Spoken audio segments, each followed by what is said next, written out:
자, 기도하고요. 하나님 말씀 살펴봅니다.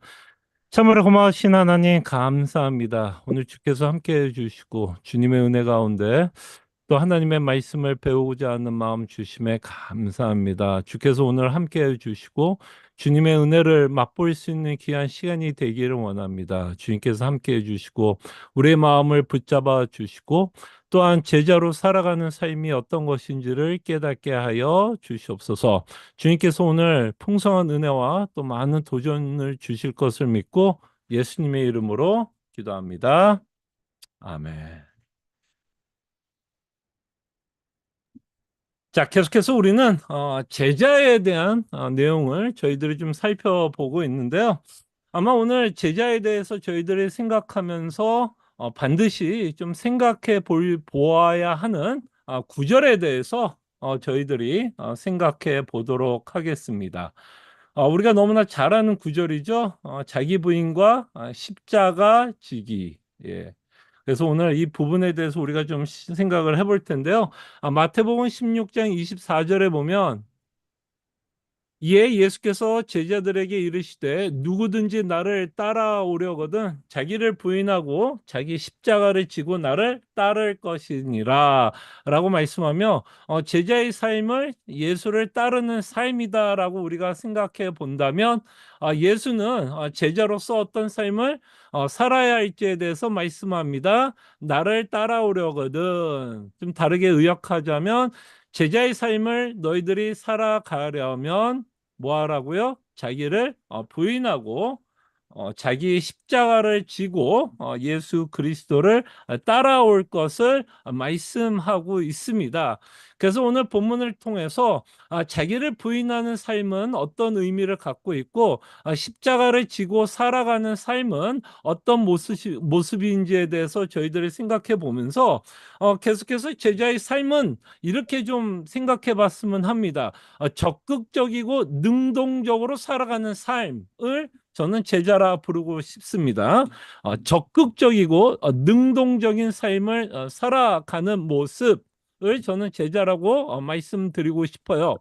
그래서 마침 오늘 말씀을 보면서 이번 주에 여러분들과 함께 생각했던 빌립보서의 구절과 생각을 하면서 빌립보서의 2장에 있었던 내용을 같이 생각하면서 오늘 본문을 같이 생각해 보면 좋을 것 같은 생각이 듭니다. 그래서 지금까지 여러분들과 함께 살펴봤던 빌립보서의 내용을 저희들이 좀 기억해 보고 특별히 지난주에 있었던 본문을 가지고 저희들이 좀 생각해 보면서 이 적극적이고 능동적으로 우리가 살아가야 한다라는 의미에 대해서 조금 더 생각해 보도록 하겠습니다. 그리고 오늘 이 부분, 이 짤막하게 지금 말씀드리고 있는 부분은 오늘 아침에 여러분들과 함께 카톡방에 나누었던 내용과도 연결이 되기 때문에 다시 한번 좀 복습하기를 원하신다면 오늘 아침에 제가 올려드린 카톡 내용을 좀 살펴보시면 좋을 거라 생각을 합니다. 자, 지난주에 우리는 순종에 대한 이야기를 하면서 우리는 빌립보서에서 이런 내용을 저희가 생각해 봤죠. 이제는 우리가 하나님의 말씀에 순종할 수 있는 능력을 갖게 되었다라는 의미를 저희들이 생각해 봤습니다. 그래서 우리가 구원의 의미를 좁게 생각하는 게 아니라 조금 더 포괄적이고 넓게 생각한다면 구원은 다만 천국 가는 거, 하나님으로부터 우리 죄를 용서받은 내용뿐만 아니라 우리가 받은 구원은 인격의 새 창조라고 말씀드렸습니다. 하나님께서 주신 인격의 회복이다라고도 말씀을 드렸습니다. 그래서 인격이 회복되음으로써 이제는 우리가 하나님의 뜻을 찾아 하나님의 말씀대로 순종하며 살아갈 수 있는 자가 되었다라는 내용이 굉장히 중요한 내용이라고 말씀을 드렸습니다. 그래서 하나님께서는 하나님의 뜻을 우리에게 밝히시고 하나님의 뜻을 우리는 소원하는 뜻으로도 이해하게 되어 하나님의 소원이 우리 마음에 새겨지게 되고 우리의 인격이 변화되었고 회복되었기 때문에 우리는 하나님의 말씀에 순종하고 싶은 어떤 마음이 생겨요? 소원이 생겼다라고 말씀을 드렸습니다. 이렇게 소원하는 마음은 결국엔 우리로 하여금 하나님의 뜻대로 적극적이고 능동적으로 살아갈 수 있게끔 되었다라는 내용을 지난주에 살펴봤어요. 그럼에도 불구하고 우리는 여전히 하나님의 도우심이 필요했던 이유가 있었죠. 구원의 이루라고 사도 바울이 말씀하고 있고, 이제는 우리가 복음에 합당한 자의 삶을 살아갈 수 있는 자가 되었음에도 불구하고 여전히 우리는 하나님의 도우심이 필요하다라고 말씀을 드렸습니다. 이렇게 우리가 구원에 이루기 위해서 복음에 합당한 삶을 살아가기 위해서 여전히 하나님의 도우심이 필요한 이유는 우리 안에 여전히 뭐가 남아있기 때문에, 죄성이 남아있기 때문에, 이 죄성은 회복된 인격에도 영향을 준다, 안 준다? 영향을 준다. 회복된 인격 가운데서도 죄는 우리 인격에 영향을 주기 때문에 여전히 하나님의 말씀에 불순종하게끔 하는 그저 결과를 낳게 되는 것을 보게 됩니다. 이런 죄성에서 영향을 받지 않기 위해서는 우리는 끊임없이 하나님의 도우심이 필요하고 복음을 끊임없이 묵상하게 됨으로써, 이게 중요한 내용이에요. 복음을 끊임없이 묵상함으로써 우리의 회복된 인격에 무엇이 더 영향을 미치면서 살아가게 해야 될까요? 죄성 아니면 복음이 더욱더 영향을 미치도록 하면서 살아가야 합니다. 그래서 이렇게 회복된 인격을 갖고 있지만 여전히 복음이 우리 인격에 영향을 주기 위해서는 누구의 도움이 필요해요? 성령 하나님의 도우심이 필요하다라는 것을 우리는 생각하게 됩니다. 그러나 우리는 놓치지 말아야 할 부분은 무엇이죠? 이제는 우리는 하나님의 말씀을 지킬 수 있는 자가 되었다라는 것을 잊지 마시기를 바라고, 복음은 끊임없이 우리로 하여금 하나님의 뜻대로 살아가고자 하는 뭐를 줘요? 소원을 주시고, 그 소원대로 살아가려고 하는 뭐를 줘요? 또 동기를 줍니다. 동기를 줘요. 그래서 우리는 하나님의 말씀대로 살아가기 위해서, 적극적으로 제자의 삶을 살아가기 위해서는 우리는 무엇을 해야 되죠? 끊임없이 복음을 묵상해야 됩니다. 이렇게 복음을 묵상해야만 무엇이 우리에게 영향을 안 줘요? 우리 안에 여전히 남아있는 죄성이 우리에게 영향을 주지 않게 됩니다. 자, 그럼에도 불구하고 우리는, 그죠? 분명히 제가 여러분들에게 우리는 적극적이고 능동적으로 살아갈 수 있는 능력이 있다라고 말씀을 드렸음에도 불구하고 여전히 안타까운 상황에 있는 거는 좀 있습니다. 여전히 순종은 할 수 있지만 온전하게는 순종하지는 못하고 있는 우리의 모습을 보게 됩니다. 그래서 우리는 회개하는 삶을 살아가게 되고, 우리가 하나님의 뜻대로 온전하게 살아가지 못하는 우리의 모습을 보면서 우리는 애통하게 됩니다. 그죠? 애통하게 돼요. 마음이 답답하게 되는 우리의 모습을 보게 됩니다. 그런데 저는 이 부분에 대해서 우리가 너무 강조는 하지 않았으면 좋겠습니다. 온전하게 살아가지 못하고 있는 우리의 모습을 너무 강조하다 보면 우리가 우리 안에 회복된 능력을 또한 희석시키게 되는 경우를 보게 되는 것 같아요. 온전하게 살아가지 못한다라는 생각을 하게 되면 우리에게 주신 하나님의 능력에 대해서 좀 희석하게 되는 것 같은 생각을 하게 된다는 것이죠. 그래서 온전하게 살아가지 못한다라는 생각을 하면 이게 또 뭘로 이용되냐면, 사실이기는 하지만, 그죠? 사실이긴 하지만 또 우리로 하여금 이것 때문에 우리로 변명하게도 하게 하고, 합리화하게도 하고, 또 우리로 하여금 어떻게 해요? 게으르게 해서 하나님의 뜻대로 살아가지 못하게 하는 생각이 될 수도 있습니다. 무슨 말인지 알겠죠? 자, 그럴 때 우리가 온전하게 하나님의 뜻을 살아가지 못한다라고 할 때 이 말은 언제 쓰는 말이냐면, 우리가 해보려고 하지만, 그죠? 여러분들이 하나님의 뜻대로 살아가려고 하지만 하지 못하고 있는 우리의 모습을 보면서 답답해하고 있는 우리에게 하나님이 위로하기 위해서 하시는 말씀은 될 수 있습니다. 우리 안에 선을 행하고 싶은 마음은 있지만 여전히 우리 안에 악이 있어 악을 행하려고 하는 로마서 7장은 우리로 하여금 게으르게 하고 변명하게 하기 위해서 주는 말씀이 아니라 여전히 죄의 굴레 안에 영향을 받고 살아가고 있는 그 답답해하고 있는 성도들을 뭐 하기 위해서요? 위로하기 위해서 하시는 말씀이지, 이 말씀이 우리에게 절대로 변명으로 사용되면 안 됩니다. 만약에 이 내용을 여러분들이 변명으로 사용되고 있다면 우리는 누구의 말을 듣는 거예요? 우리의 죄성의 말을 듣는 것이지 복음의 말씀을 듣고 있지는 않다라는 것을 여러분들과 저는 끊임없이 생각해 보면서, 특별히 이제 빌립보서 2장에 나와 있는 수많은 권면들, 또한 우리가 제자의 삶을 통해서 볼 수많은 권면들을 우리는 어떻게 하든 적극적이고 능동적으로 주의 말씀을 지키려고 뭐한다? 애를 쓴다. 예, 그 부분을 저희들이 제자의 삶이라고 하는 이 내용을 통해서 우리가 조금 더 적극적으로 생각을 하고 적극적으로 살아가려고 애를 쓰도록 하겠습니다. 자, 오늘 여러분들과 함께 자기 부인과 십자가를 짊어지는 삶에 대해서 어, 조금 어떤 분의 내용, 어떤 분이 쓴 책의 내용을 좀, 그분이 썼던 책을 조금 여러분들에게 좀 소개를 하고 요약하는 내용으로 자기 부인과 십자가를 짊어지는 삶에 대해서 여러분들과 함께 좀 나누려고 합니다. 오늘 성경 공부의 내용은 사실 뭐 제 내용이라기보다는 켈빈이라고 했던 사람이 썼던 내용을 좀 여러분들에게 소개하고, 이런 내용들이 자기를 부인해야 하는 내용들이고 우리가 이 땅에 살아가면서 십자가를 짊어지면서 살아가야 되는 내용이겠구나를 저희들이 좀 생각해 봤으면 합니다. 오늘 여러분들에게 좀 소개하려고 하는 거는 켈빈이라고 하는 사람이 쓴 책이 하나 있는데요.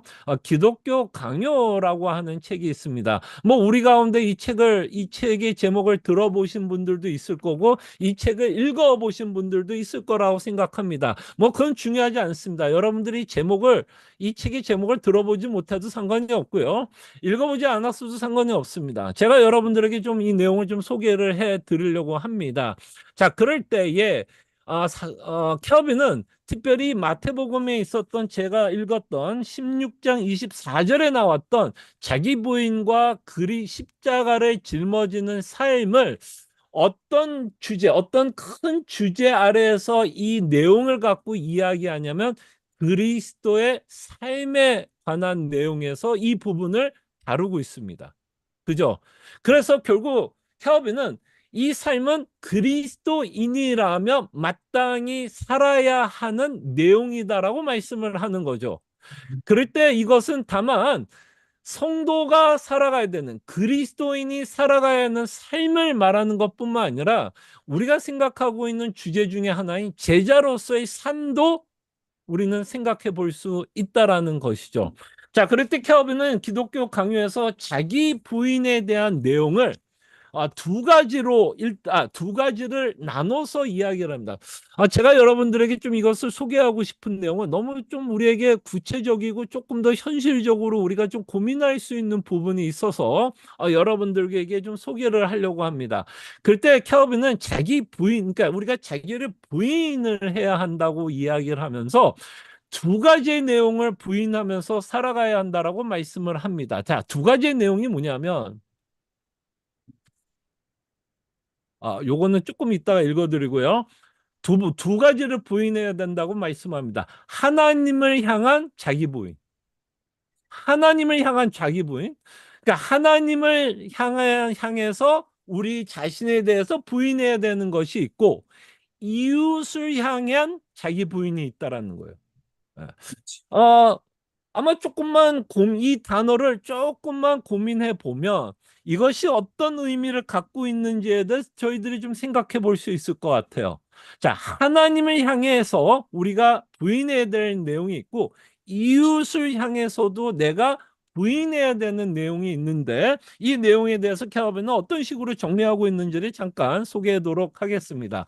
자, 그럴 때 켈빈은 이렇게 인간의 본성이 타락하게 되었는데 이렇게 타락한 인간의 모습을 이렇게 표현해요. 그리스도인 삶에서 이렇게 표현하면서 제가 좀 요약을 하자면 켈빈은 인간의 본성이 타락하여 자기 자신을 숭배하는 경향이 있다고 보았습니다.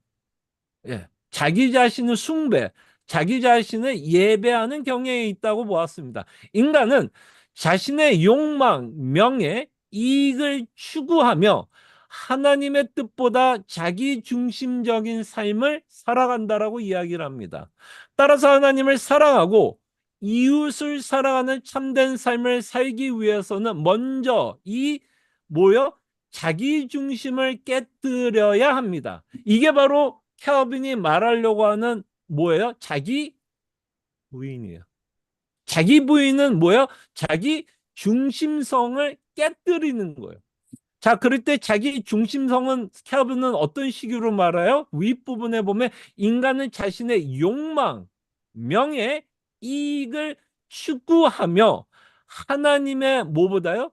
뜻보다 자기 중심적인 삶을 살아가려고 하는 것이 인간이 갖고 있는 특징이고, 여전히 인간이 하나님을 믿고 인격이 회복되었음에도 불구하고 이런 죄성은 여전히 우리 안에 남아있다, 안 남아있다? 남아있다라는 거예요.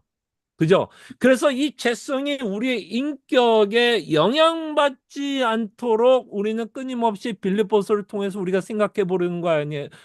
뭐예요? 그리스도의 마음을 품으라. 그러면서 예수 그리스도의 십자가의 사건을 사도 바울은 말씀합니다. 그래서 사도 바울이 말하는 자기 부인의 요약은 뭐야? 자기 중심성을 깨뜨리는 거예요. 자기 중심성을 깨뜨리고 바로 자기를 부인하는 첫 번째 이유입니다. 자기 중심성을 깨뜨려야 되는데 이 자기 중심성이 두 가지 모습으로 나타나는 거죠. 하나님을 향해서 자기 부인을 하면 하나님을 향한 내 중심성을 깨뜨려야 되고, 또한 이웃을 향한 내 중심성을 깨뜨려야 된다. 부인을 해야 한다라는 내용이 있다라는 것을 저희들이 좀 생각해 보도록 하겠습니다. 그래서 첫째, 하나님을 향한 자기 부인, 하나님을 향한 자기 중심성을 깨뜨리는 모습 무엇인지에 대해서 생각해 보도록 하겠습니다. 그래서 하나님을 향한 자기 부인에서 우리가 우리 자신을 깨뜨려야 하는 것은 어떤 모습으로 나와요? 하나님의 뜻에 복종하는 모습으로 나타나야 된다는 거죠. 자기 중심성을 부인한다라는 얘기는 거꾸로 이야기하면 결국 뭐예요? 하나님의 뜻에 복종하면서 살아간다라는 겁니다.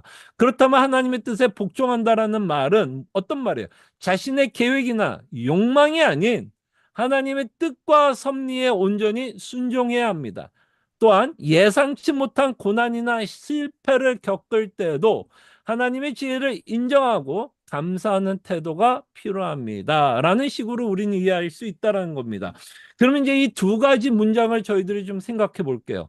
자신의 계획이나 욕망이 아닌 하나님과 하나님의 뜻과 섭리에 온전히 순종해야 합니다라고 하는 이 첫 번째 문장에 대해서 우리가 생각해 보면, 자, 자신의 계획이나 욕망, 자기 중심성으로 살아가려고 하는 죄성에 대해서 우리가 생각해 보면, 여러분, 생각나는 단어 있지 않습니까? 자기 중심성으로 살아가려고 하는 죄성.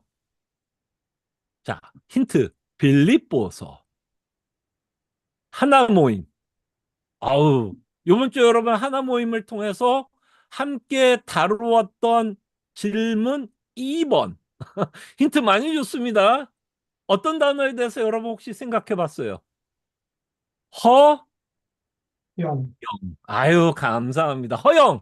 허영. 자, 이제 여러분 기억나시죠? 허영.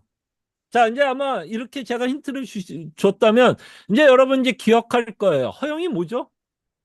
허영이 뭐예요? 철저한 자기 중심. 그러니까 헛된 영광을 추구한다라는 것이 허영이라고 말씀드렸고, 이 헛된 영광은 어떤 모습으로 나타나요? 계속해서 자신이 뭐 받고 싶은 거, 영광받고 싶은 모습. 그때 자신이 영광받고 싶은 내용은, 이유가 뭐야? 끊임없는 자신 중심. 그죠? 자신이 중심이 되어야 한다라는 것. 그래서 이렇게 허영심 많은 사람들의 특징은 인정받고 싶은 모습. 끊임없이 사람들로부터 인정받고 싶고, 존경받고 싶고, 칭찬받고 싶은 자. 그래서 누군가가 자신을 무시할 때 허영의 죄성을 많이 갖고 있는 자들은 누군가 자신을 무시하면 어떻게 반응할까요? 굉장히 자존심 상하고 분노하게도 됩니다.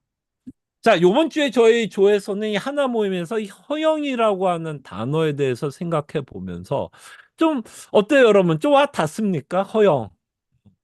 어, 그래서 이 허영이라고 하는 이 죄성에 대해서 우리 일상 가운데서 쓰는 단어로 사용하자면 저는 이 단어를 쓰고 싶어요.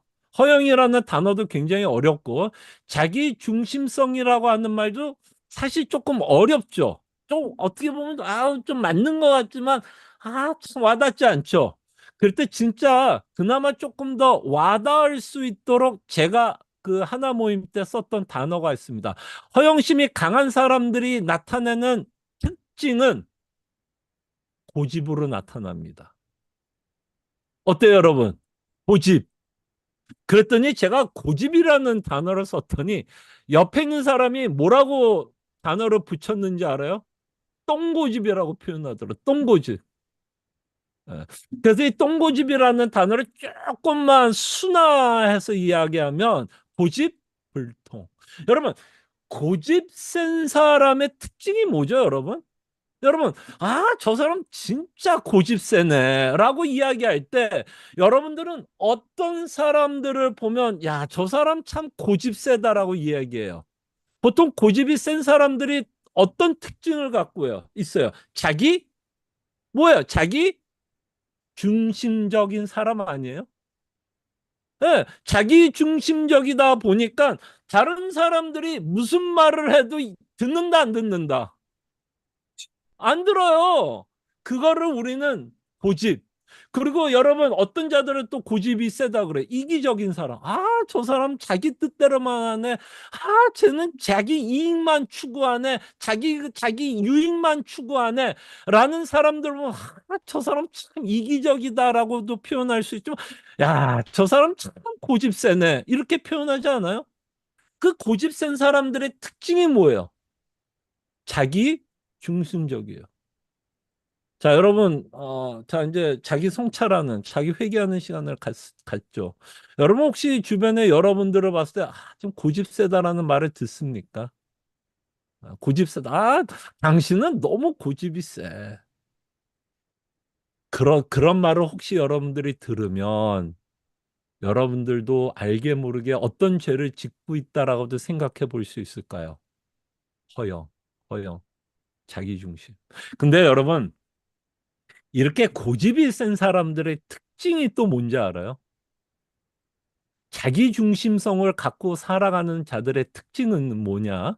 고집이 센 사람, 아까 말했던 똥고집이 센 사람들의 특징은 뭔지 알아요? 또 자기는 틀렸다라고 생각하지 않아요. 그렇지 않아요, 여러분? 틀렸다고 생각하지 않습니다. 자기의 생각이 옳다라고 생각해요. 그러니까 고집이 풀리는 거죠. 그럴 때 그 사람은 고집이라고 생각하지 않고 그 사람은 뭐라고 생각할까요? 소신이다라고 생각을 하겠죠. 자기는 소신이라 생각하지만 옆에 있는 사람들은 다 어떻게 봐요? 고집으로 봅니다. 그래서 고집이 센 사람들의 특징은요, 자신이 옳다라고 생각하기 때문에요. 고집이 센 사람들은 자신이 옳다라고 생각하기 때문에 남의 말을 잘 들을까요? 안 들을까요? 안 듣습니다. 왜? 왜 안 들어요? 자기는 이 생각이 뭐하다라고 생각하기 때문에 옳다라고 생각하기 때문에 남들이 하는 이야기를 잘 들어야 안 들어요? 잘 안 들어요. 그리고 누군가가 충고라고 조언을 하면 그 사람이 틀렸다고 생각하지 내가 틀렸다는 생각을 잘하지 않습니다. 이렇게 생각하는 사람들이 어떻게 나타나요? 고집으로 나타납니다.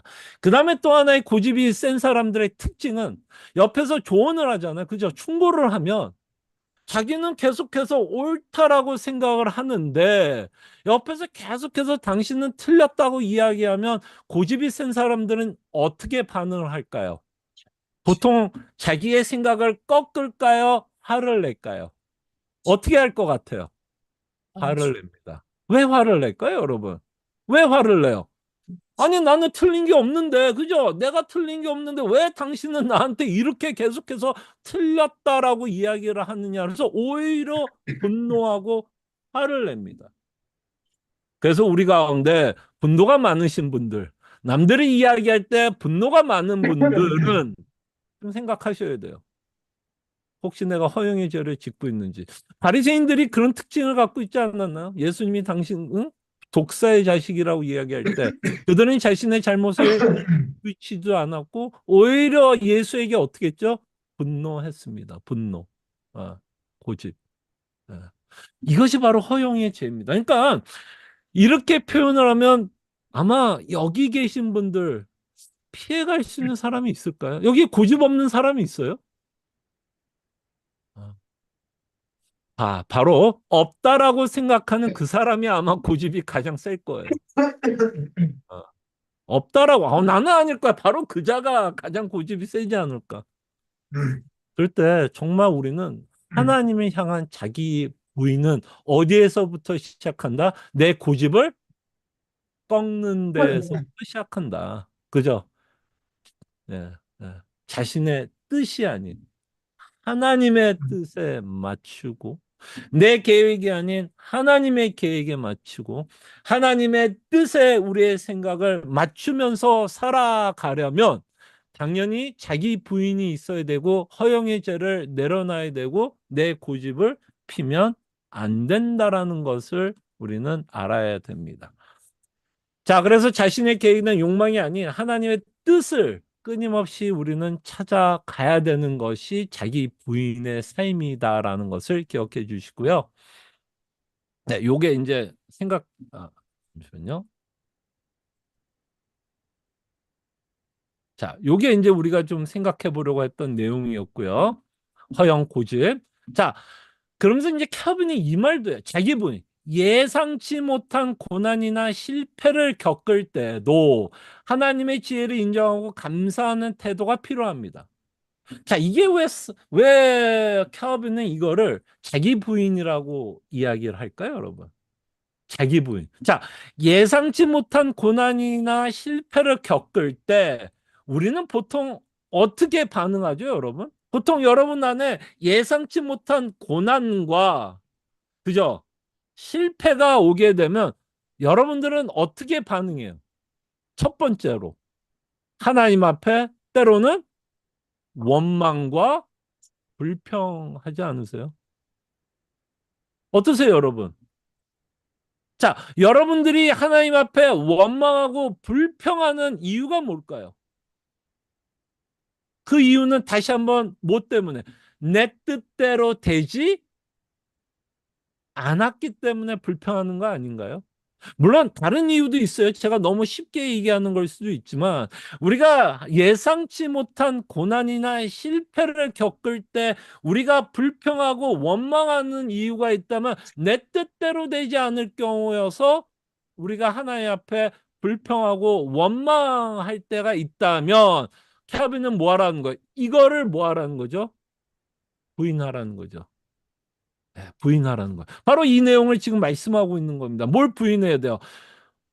자, 우리가 그래서 어떻게 살아야 되죠? 예상치 못한 고난이나 실패를 겪을 때도 불평과 원망을 뭐 해야 돼요? 부인하고 자기 중심성을 부인하고 어떻게 해야 돼요? 하나님의 지혜를 뭐 한다? 인정하고 감사하는 태도가 필요합니다. 이게 바로 켈빈이 말하고 싶었던 자기 부인입니다. 자기 부인. 예.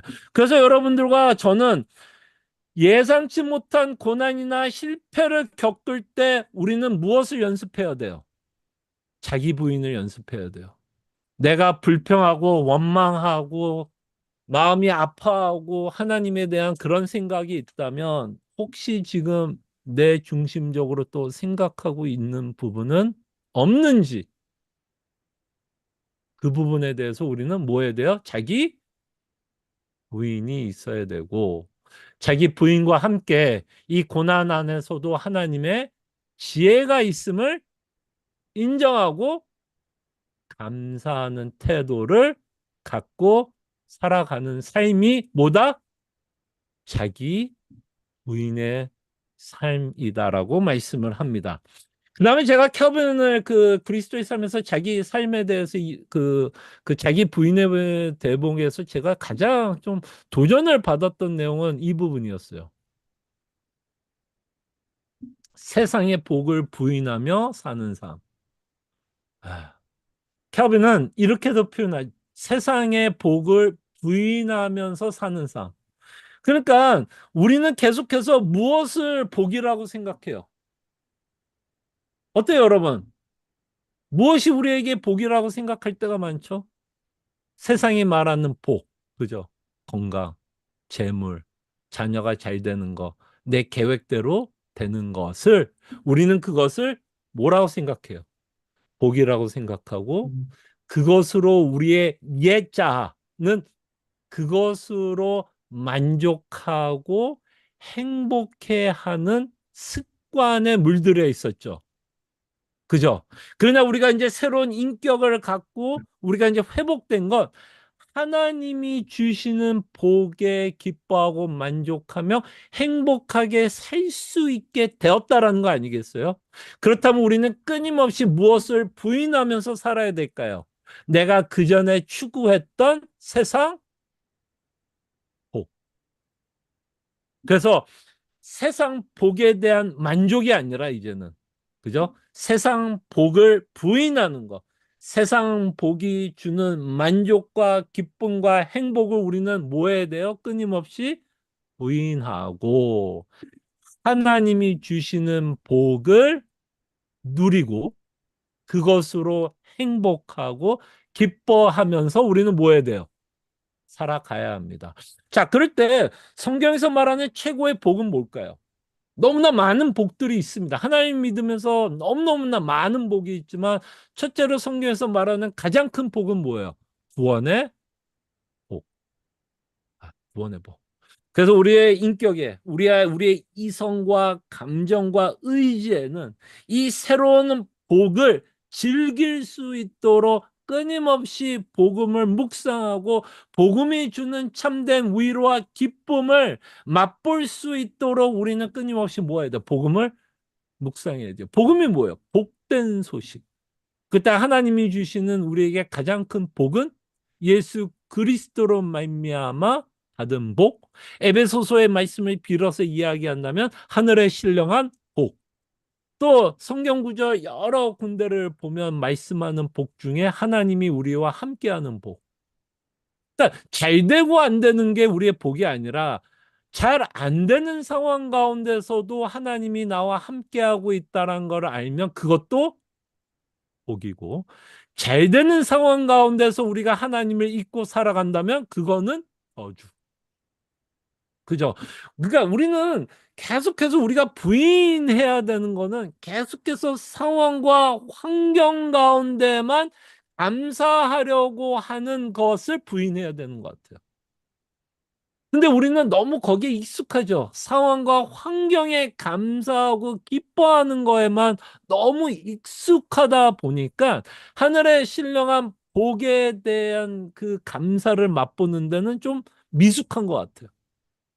자, 그럴 때 캘빈이 이야기했던 이 부분은 좀 우리 마음속에 좀 계속해서 좀 새기면서 살았으면 좋겠습니다. 우리가 부인해야 되는 것들이 참 많지만 뭐를 부인하면서 살아요? 세상 복을 부인하며 사는 삶.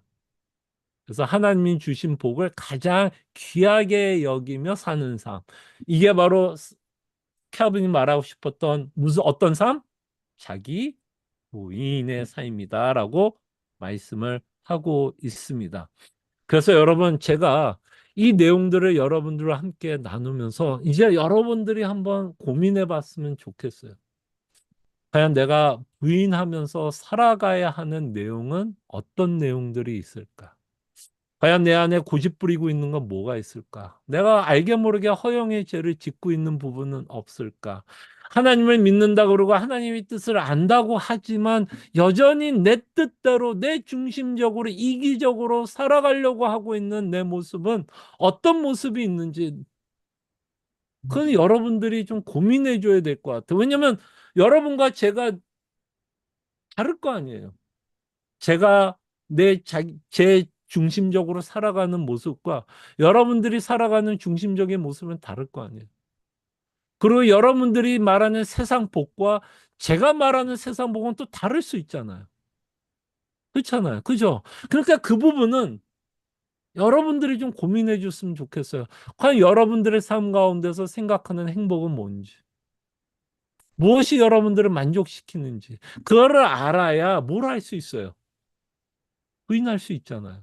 그 모르면 우리가 뭘 부인하면서 살아가야 할지를 알 수가 없잖아요.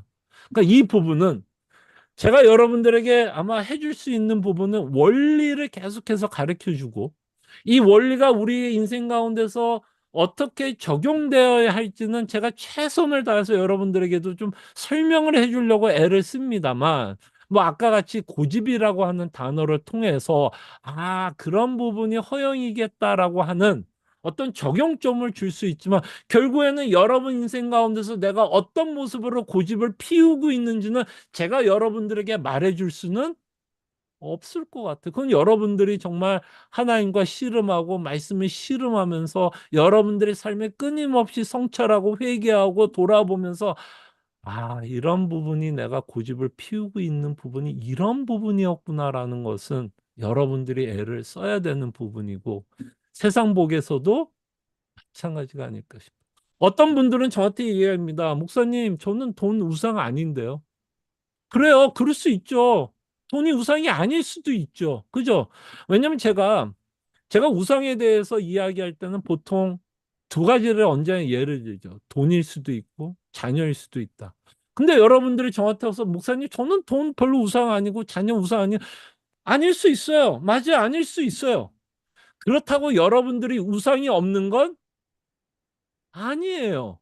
다만 제가 드는 예가 여러분들에게 적용이 안 되는 것뿐이지 우상이 뭔지에 대한 내용, 그 정의를 여러분들이 알고 제가 왜 자녀와 돈이 우리에게 우상이 될 수도 있겠다라고 하는 원리를 여러분들이 배워 과연 내 삶에는 돈과 자녀가 우상이 아니라면 과연 내 삶에는 어떤 우상이 있을지는 여러분들이 고민하셔야 됩니다.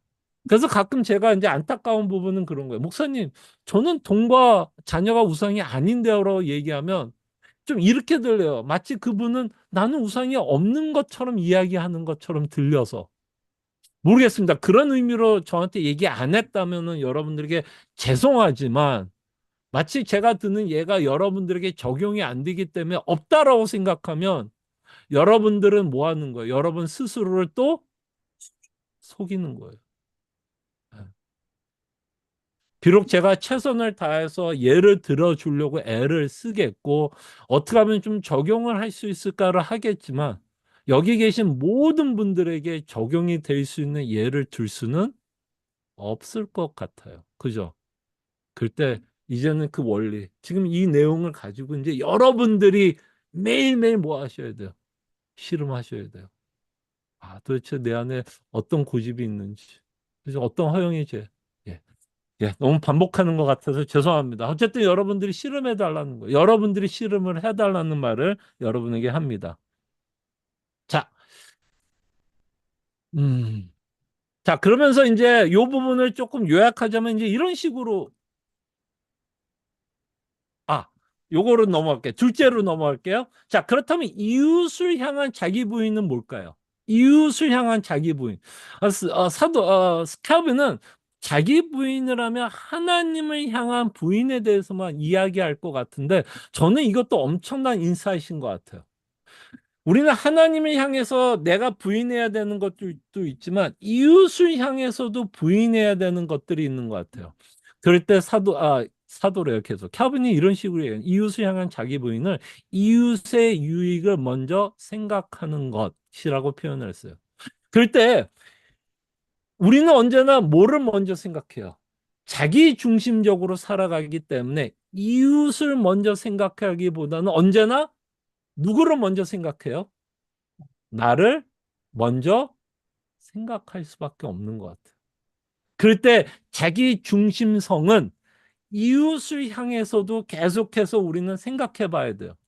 자기 중심성으로 가득한 자들은 이웃의 유익을 먼저 생각하기 힘들 것 같아요. 그렇지 않을까요? 그죠?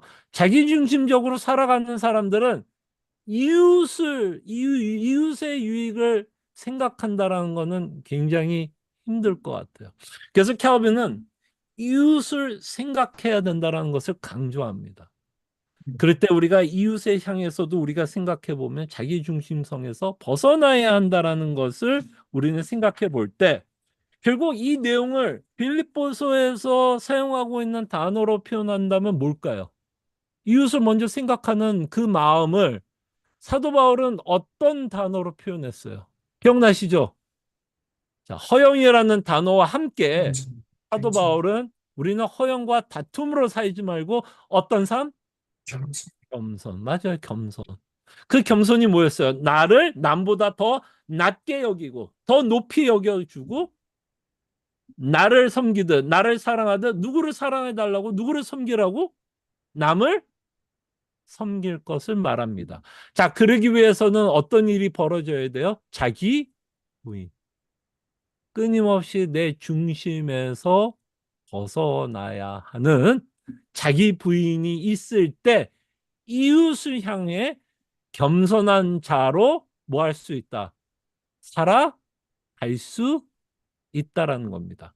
그래서 이런 거를 보면 이 자기 중심적으로 살아가는 것 때문에 우리는 하나님의 관계에서도 방해가 된다, 안 된다? 방해가 되고 자기 중심적으로 살아가기 때문에 인간과 인간 관계에서도 방해를 준다, 안 준다? 방해를 줘요. 예. 그래서 이렇게 자기 중심적으로 또는 허영이 가득한 자들 또는 고집이 센 사람들이 모여 있다면 사도 바울이 이야기하는 내용처럼 그런 사람들이 모여 있으면 그 공동체에는 어떤 일이 더 많을까요? 사랑과 섬김이 많을까요? 갈등과 다툼이 많을까요? 아, 아마 허영이 제가 많은 자들이 교회에 있다면 갈등과 다툼이 더 많을 것이다라고 생각해 볼 수 있을 것 같아요. 네, 네.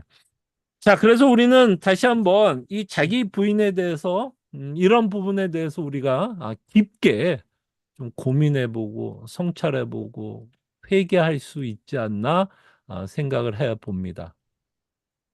자, 그래서 이 내용을 좀 정리하자면, 요 부분도 들어갈 것 같아. 이웃에 향한 자기 부인은 이런 내용도 있어요. 용서와 관용의 내용도 들어가요. 이웃의 잘못을 너그럽게 용서하고 불의한 대우를 받을 때도 보복하려 하지 않고 하나님께 모든 것을 맡겨야 합니다. 근데 우리는 이러지 않을 때가 많죠. 누군가 나를 화나게 하면 오히려 이에 눈이, 눈에는 눈. 그죠? 복수는 복수, 그러니까 뭐 어떻게든 수근수근 되든지 복수하고 싶은 마음. 그거에 대해서 우리는 뭐 해야 돼요? 자기 부인을 해야겠죠. 그럴 때 자기 부인의 모습은 어떻게 나오게 돼요? 너그럽게 용서하게 되고, 그죠? 보복하려 하지 않으려고 하는 모습으로 나타나게 된다는 거죠. 예, 예, 예, 예. 그럴 때 우리가 그거는 나중에 또 생각을 해보죠. 어쨌든 이렇게 이웃에 관한 부분에 대해서도 뭐가 필요하다? 자기 부인이 필요하다는 것을 우리가 생각해 볼 수 있을 것 같아요. 자, 그럴 때 켈빈은 자기 부인하는 삶이 고통스럽고 어렵지만, 자, 이 내용이 쉽다라고 켈빈도 이야기하지 않습니다. 성경도 이 내용을 쉽다라고 이야기하지는 않아요. 여러분들 자기 부인 쉬워요, 어려워요? 굉장히 고통스럽습니다. 자기를 부인하면서 살아가는 게. 왜? 우리는 평생 자기를 위해서 살아간 자들이기 때문에 평생 고집스럽게 살아간 사람이기 때문에 그 삶의 생각과 그 삶의 방향을 바꾸면서 살아가는 게 우리에게는 너무나 어색하고 바꾸면서 살아가는 게 사실은 굉장히 고통스럽습니다. 그래서 캘빈도 그런 말은 해요. 자기를 부인하는 삶이 고통스럽고 어렵지만 결국 그리스도에게 진정한 기쁨과 평화를 가져다 준다라는 것을 강조합니다. 그러니까 주의 뜻대로 살아가는 것이 우리 안에 참된 기쁨이요 평화라는 것, 또한 자기 부인하면서 살아가는 것이 우리에게 가장 큰 기쁨이다라는 것을 강조합니다. 자, 그렇다면 이제 우리의 고민은 이거겠죠. 고통스럽지만 이 삶을 살아가려고 하는 이유가 중요하죠.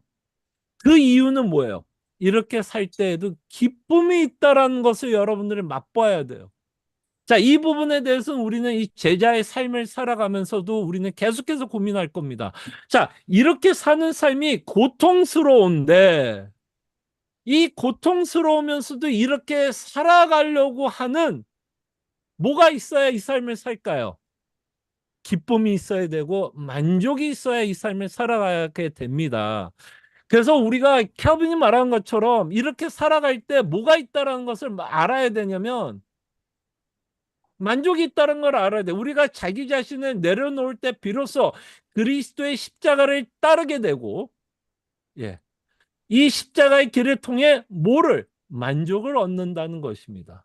그러니까 우리가 자기 부인이 힘든 이유는 하나님의 뜻대로 살아가는 것이 힘든 건 그 안에서 우리가 무엇을 맛보지 못하면 힘들까요? 만족을 맛보지 못한다면 그저 고통만 있고 힘들기만 하고 어렵게만 느껴진다면 우리는 자기 부인하기는 굉장히 힘들 거예요. 그죠? 그래서 우리는 이 제자 훈련을 하면서도 중요한 건 제자의 삶을 살아가는 이유도 굉장히 중요하지만 이런 고통 가운데 어렵고 힘들지만 왜 우리는 이런 삶을 추구하면서 살아가는 이유에 대해서도 우리는 끊임없이 고민을 해야 되는데 주의 뜻대로 살아가는 게 결론을 말하자면 믿는 자들은 고통스럽지만 그 안에는 뭐가 있다는 것을 맛보기 때문에 만족과 기쁨을 맛보기 때문에 그 삶을 살아가려고 한다라는 것입니다.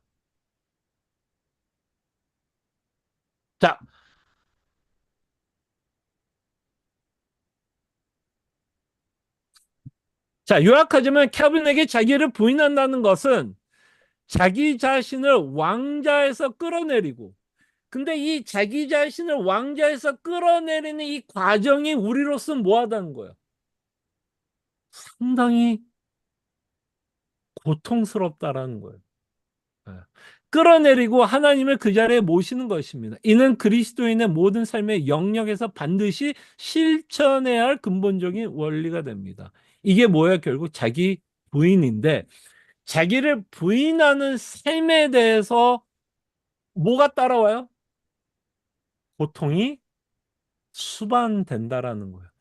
그 내용을 가지고 켈빈은 십자가를 짊어진다라는 의미를 어떻게 이야기를 하냐면 십자가를 짊어지는 내용을 켈빈에게 십자가를 짊어지는 삶은 그리스도인의 삶에서 피할 수 없는 필수적인 부분입니다. 자, 이것은 단순히 고통을 감내하는 수동적인 태도가 아니라 그리스도를 따르기 위해 기꺼이 뭐를 받아들이겠다? 고난을 받아들이는 능동적인 순종을 의미합니다. 저는 이 부분이 우리가 이제 이 제자의 삶과 빌립보서를 통해서 하나님께서 주시는 소원대로 살아가는 삶이 그 일이 마땅히 우리가 살아가야 하지만 그 소원대로 살아갈 때는 사실은 우리 안에는 부담이 있고 고통이 있고 여전히 이대로 살아가고 싶지 않는 뭐가 있을까요? 저항을 느끼게 될 거라는 거예요. 그 저항이 있을 때 하나님의 뜻대로 순종한다는 게 쉬울까요? 어려울까요? 어렵게 된다. 그것을 켈빈은 십자가를 짊어지는 삶이라고 얘기해요. 십자가를 짊어지는 삶에는 뭐가 수반된다? 고통이 수반된다라는 거예요. 아. 그래서 근데 뭐가 중요해? 기꺼이 고난을 받아들이는 능동적인 순종을 의미합니다. 예. 예. 그러면 조금 더 이 십자가를 짊어진다라는 의미가 조금 더 구체적이 아닐까 싶어요. 아, 예. 저는 그래서 이 내용을 보면서 저는 이렇게 이야기하고 싶어요. 자, 이거를 좀 더 정리하자면 기쁨으로 감내합니다. 감내. 예. 그래서 저는 좀 이 기쁨으로 감내한다라는 이 말을 통해서 저는 이 단어를 끊임없이 쓰고 싶어요. 우리는 어떻게 살아간다? 오뚜기로 살아간다. 넘어진다, 안 넘어진다. 넘어진다. 그리고 넘어지면 고통스럽다, 고통스럽지 않다. 고통스럽다. 죄책감을 느끼면 안 되지만 우리가 하지 못하는 것 때문에 계속해서 우리 안에는 어떤 걸 느껴요? 죄책감을 느끼게 되는 아픔을 경험하게 됩니다. 그럴 때 사탄은 끊임없이 여러분들을 유혹할 거예요. 그 죄책감 안에서 여러분들의 부족한 상황 가운데서 잘하지 못하고 있는 상황 가운데서 끊임없이 여러분들을 하여금 어떤 생각을 하게끔 할까요? 포기하게끔 하는 생각을 하게 될 겁니다. 포기하게끔. 어떻게 하든 포기하게끔. 자기 부인을 사는 삶을 포기하게끔. 여러분들을 끊임없이 유혹할 거고 그런 생각을 갖도록 사탄은 끊임없이 여러분들을 속일 거고 여러분들의 죄성은 끊임없이 십자가를 짊어지는 고통을 짊어지지 말라고 여러분들을 끊임없이 속일 거예요. 그럴 때 우리 기억합시다. 좀 전에 말했던 기쁨이 있다라는 거. 그 기쁨을 어떻게든 찾아냅시다. 그래서 우리는 기쁨으로 감내합니다. 그죠? 기쁨으로 감내합니다. 감내. 인내하자는 거죠. 예, 감내. 또 뭐예요? 영적 유익을 믿읍시다. 십자가를 짊어지면서 우리 안에 고통이 있는 거는 피할 수는 없지만 이 과정 가운데 우리에게는 어마어마한 유익이 있다라는 것. 이렇게 고통 가운데서 십자가를 짊어지는 고통을 느낄 때에 여러분과 저는 뭘 하는 거냐면 여러분 운동 좋아하세요? 여러분 운동하시죠? 여러분 운동할 때 근육이 아파요, 안 아파요? 아파요. 그 아픔이 없이는 근육은 자라지 않습니다. 정말 여러분들이 하나님의 말씀에 순종하고 또 넘어지면서 아픔 가운데 그리스도께서 우리를 정죄하지 않겠다라고 하는 그 은혜로운 말씀으로 다시 한번 일었을 때 그 반복되는 과정을 통해서 사실은 우리의 신앙은 자라나게 됩니다. 여러분과 저의 신앙은 자라나게 되고 복음이 갖고 있는 의미를 더 깨닫게 되고 복음이 주는 참된 기쁨을 깨닫게 되어 다시 한번 우리로 헌신하게 합니다. 이 일이 힘들고 어렵고 때로는 하고 싶지 않고 나를 부인하지 않고 내 중심적으로 살아가고 싶은 유혹은 끊임없이 받지만 여전히 우리는 뭐 하고 싶은 마음이 들어요? 십자가를 짊어지겠다라는 헌신과 결단을 하게 됩니다. 그 삶을 통해서 우리에게 뭐를 맛보기 때문에 유익을 맛보기 때문에 그리고 우리는 이 십자가를 짊어지는 이 삶을 통해서 마지막으로 우리가 좀 생각해 볼 수 있는 건 뭐예요? 인내와 소망입니다. 인내와 소망. 인내와 소망. 자, 여기서 말하는 인내와 소망은 이거예요. 자, 이제 제가 처음에 이제 얘기했던 부분으로 돌아갈 수밖에 없는데 자, 우리는 이 부분까지도 좀 생각해 봤으면 해요. 분명히 고통스럽다고 이야기했죠. 십자가를 짊어지는 삶이 고통스러워요. 이 고통은 사실 여러분들이 이 땅에서 죽는 날까지 겪을 고통입니다. 예수님을 믿는 고통은 있을 거예요. 없다 그러면 그건 거짓말이 있을 거예요. 그래서 우리가 그 고통 가운데 우리의 참 소망은 뭘까요, 여러분? 고통에서 이제 이 고통에서 완전히 벗어나는 게 우리의 소망이 아닐까요? 그렇잖아요. 그렇다면 우리가 십자가를 짊어짐으로써 사실은 여러분과 저로 하여금 무엇을 보게 할까요? 영화의 상태를 보게 합니다. 영화의 상태가 뭐죠, 여러분? 영화의 상태. 그거는 천국에 들어갔을 때 우리의 모습을 표현하는 단어입니다. 영화. 성화는 뭐예요? 여전히 우리의 죄성 가운데 거룩하게 살아가려고 몸부리치는 삶이 성화라면 영화는 뭐예요? 천국에 들어가서 우리의 구원이 완성된 상태를 영화라고 이야기한다면 영화의 상태를 다른 말로 하면 뭐예요? 더 이상 이제 죄성이 우리의 인격에 영향을 주지 않는 상태. 그러니까 죄를 더 이상 지을 수 없는 상태. 그래서 여러분들이 십자가를 짊어지면서 고통스럽고 힘든 건 맞지만, 그리고 영원히 이 땅에서 그 고통에서는 벗어날 수 없기에 우리는 무엇을 소망하면서 살아요? 우리의 구원의 완성을 소망하면서 삽니다.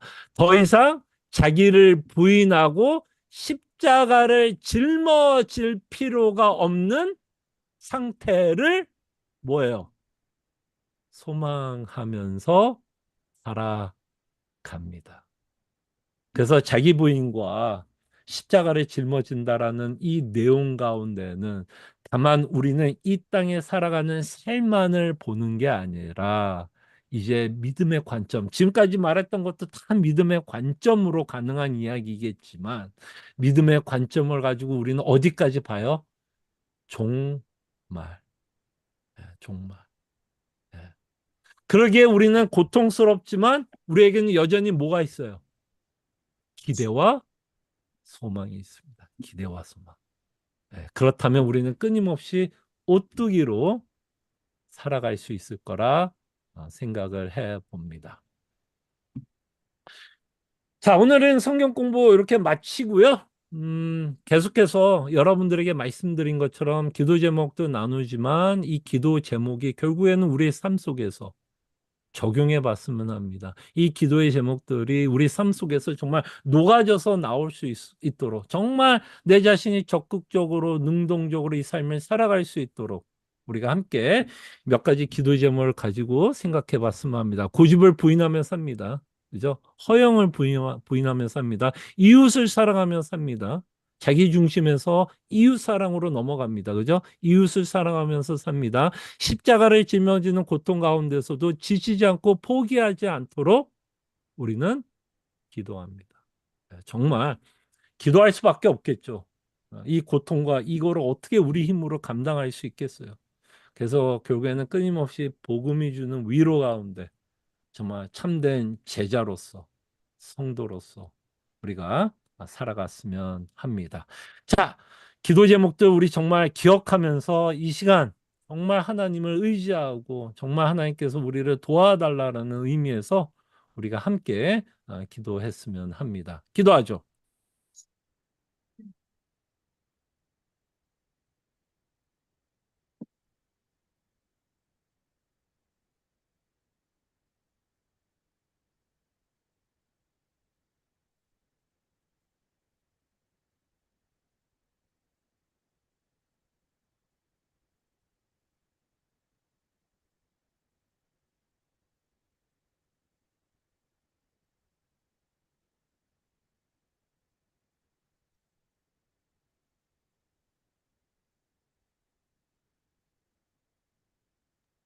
살아내가 풍성하신 주님, 너무너무나 감사합니다. 우리에게 새로운 인격을 주시고, 우리에게 새로운 소원을 주시사, 자기를 부인하며 살아갈 수 있는 자로 살아가게 하심에 감사합니다.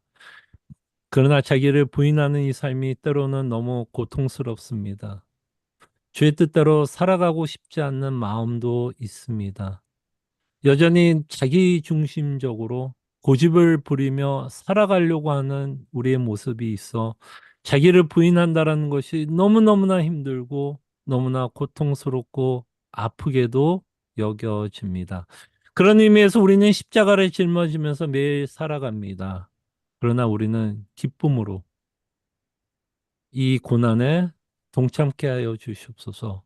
정말 자기를 부인하고 이 고통을 맛보면서 살아간다면 이것이야말로 우리가 새로운 인격을 갖고 있는 증거라 생각을 합니다. 주님, 지치지 않게 하여 주시옵소서. 정말 끊임없이 복음을 묵상할 때에 우리가 지치지 않을 줄로 믿습니다. 그리고 우리가 십자가를 짊어지고 살아갈 때 기대하고 소망을 갖기를 원합니다. 영화의 상태를 소망합니다. 정말 죄를 지을 수 없는 상태, 더 이상 죄가 내 인격에 영향을 주지 않을 그 상태를 우리는 소망하면서 살아가기를 원합니다. 정말 구원이 완성되는 날을 소망하면서 살아가기를 원합니다. 그날이 오기를 원하고 참으로 예수를 만나는 기쁨 가운데 살아가게 하여 주시옵소서. 주님 감사하고 예수님의 이름으로 기도합니다. 아멘. 네, 감사합니다. 수고하셨고요. 이 감사합니다. 싸움을 계속 하시기를 바랍니다. 감사합니다. 감사합니다. 감사합니다.